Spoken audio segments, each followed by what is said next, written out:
I'm 28 now, and until last year, I thought I had my life perfectly mapped out. I was engaged to Ethan, 27, the man I believed was my forever. We first met in college, though we barely interacted back then. He was charming, always making people laugh, but we ran in different crowds. Years later, we reconnected at a mutual friends gathering, and something sparked. Our connection grew fast, and soon we were dating.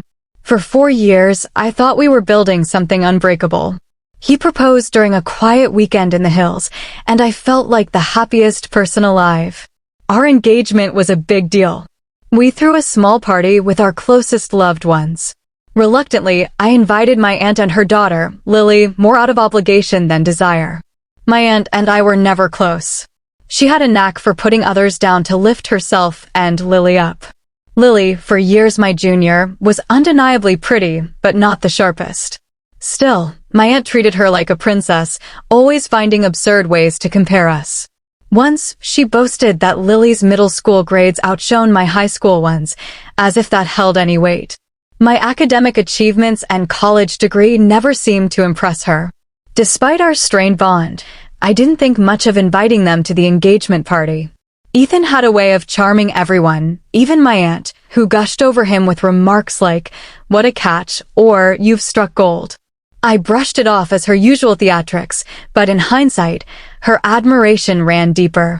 Months later, Ethan and I were knee-deep in wedding planning for the fall. I had enrolled in a summer program abroad, but everything was set, venue booked, guest list finalized, deposits paid. Ethan seemed supportive of my trip, or so I thought. While I was overseas, we stayed in touch through calls and messages. But a few weeks in, something felt wrong. He started dodging calls, citing work or exhaustion. I attributed it to the distance, trusting our bond was solid.